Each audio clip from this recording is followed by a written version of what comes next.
Tech help চেনেলৰ অন্য এটা নতুন ভিডিঅ'লৈ আপোনালোক সকলোকে পুনৰবাৰ স্বাগতম জনাইছোঁ। আপোনালোকে যদি চৰকাৰী ঘৰৰ বাবে আবেদন কৰিছিল তেতিয়াহ'লে এই ভিডিঅ'টো আপোনালোকৰ বাবে 2025 বৰ্ষৰ চৰকাৰী ঘৰৰ ভেৰিফিকেশ্যন লিষ্ট আহি গৈছে।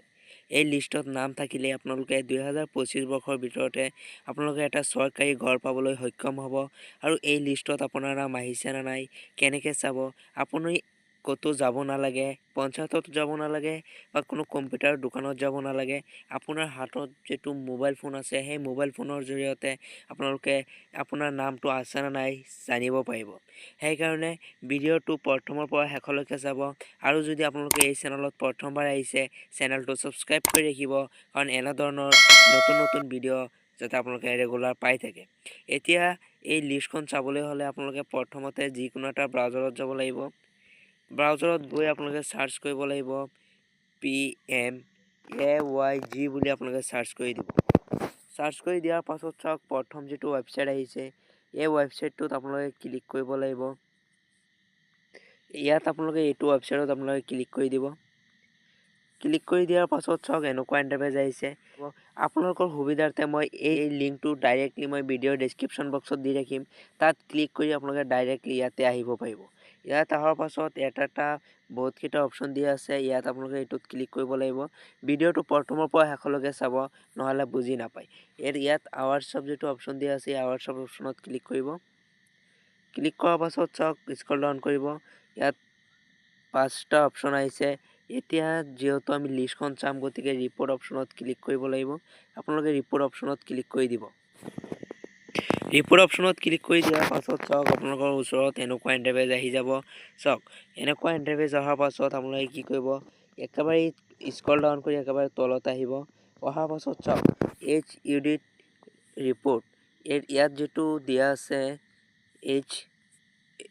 social audit report, এটোৰ তলত 1 নম্বৰ দিয়া আছে বেনিফিচিয়াৰী ডিটেইলছ ফৰ ভেৰিফিকেশ্যন। মানে যিসকল মানুহৰ ভেৰিফিকেশ্যন হৈ গৈছে ঘৰখন পাই যাব, সেই মানুহৰ নাম ইয়াতে চাব পাৰিব। ইয়াত ভেৰিফিকেশ্যনত 1 নম্বৰ অপচনটোত আপোনালোকে ক্লিক কৰি দিব। ক্লিক কৰি দিয়াৰ পাছত চাওক এনেকুৱা ইন্টাৰফেস আহি গ'ল।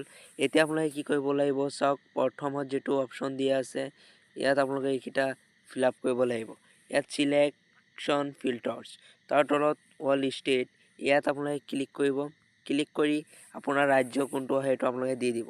আমাৰ ৰাজ্য যেহেতু আসাম হয় কাৰণে আসাম সিলেক্ট কৰিলো। সিলেক্ট কৰাৰ পাছত 2 নম্বৰ অপচনত আপোনালোকে ক্লিক কৰিব। এই অপচনটোত আপোনালোকে ক্লিক কৰিব।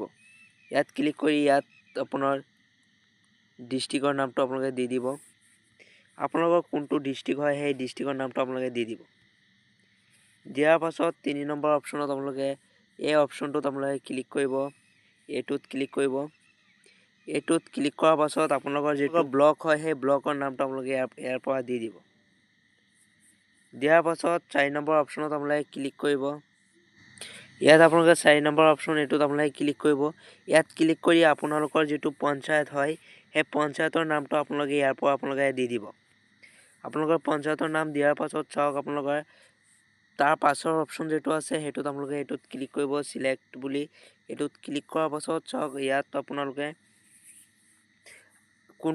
কোন চনৰ লিষ্ট চাব বিচাৰে। আমি যেহেতু 2024-25 চনৰ লিষ্ট চাম, যেটো ভেৰিফিকেশ্যন হৈছে হেতু, সেইকাৰণে আমি একেবাৰে তলত যেটো 2024-25 দিয়া আছে এটোত সিলেক্ট কৰি দিম। সিলেক্ট কৰি দিয়াৰ পাছত স্ক্ৰল ডাউন কৰি তলপিনে আহিব। চাওক ইয়াত তাৰ পাছৰ যেটো তলত যেটো সিলেকশ্যন বুলি অপচন দিয়া আছে এটোত আপোনালোকে ক্লিক কৰিব। ইয়াত ক্লিক কৰাৰ পাছত চাওক এনেকুৱা আহিছে। ইয়াত আপোনালোকে কি কৰিব, প্ৰথম যেটো আহিছে, প্ৰথম যেটো নাম আছে প্ৰধানমন্ত্ৰী আৱাস যোজনা গ্ৰামীণ, এই নামটো আপোনালোকে ক্লিক কৰি দিব। এটোত ক্লিক কৰাৰ পাছত স্ক্ৰল ডাউন কৰি তলপিনে আহিব। অহাৰ পাছত চাওক ইয়াতে যেটো ক্যাপচা কোডটো দিয়া আছে এই ক্যাপচা কোডটো কিমান হয় আপোনালোকে এটো মিলাই আপোনালোকে ইয়াতে দি দিব লাগিব। এই সাবমিট অপচনত আপোনালোকে ক্লিক কৰি দিব। এটোত ক্লিক কৰি দিব। ক্লিক কৰি দিয়াৰ পাছত অলপ স্ক্ৰল ডাউন কৰি তলপিনে আহিব। চাওক আপোনাৰ লিষ্টখন আহি গৈছে। ইয়াত আপোনাৰ নামখন আপোনালোকে চাব পাৰিব, আপোনাৰ নাম আহিছে না নাই। চাওক ইয়াত আপোনালোকৰ সকলোখিনি ডিটেইলছ আহি গৈছে। এনেকৈ আপোনালোকৰ লিষ্টখন চাব পাৰে। আৰু আপোনালোকে যদি এই লিষ্টখন ডাউনলোড কৰিব বিচাৰে তেতিয়াহ'লে আপোনালোকে কি কৰিব, অলপ স্ক্ৰল ডাউন কৰি ওপৰৰ ফালে আহিব। ইয়াত চাওক ডাউনলোড PDF বুলি যেটো দিয়া আছে ইয়াত চাওক এই ডাউনলোড PDF ক্লিক কৰি আপোনালোকে এইটো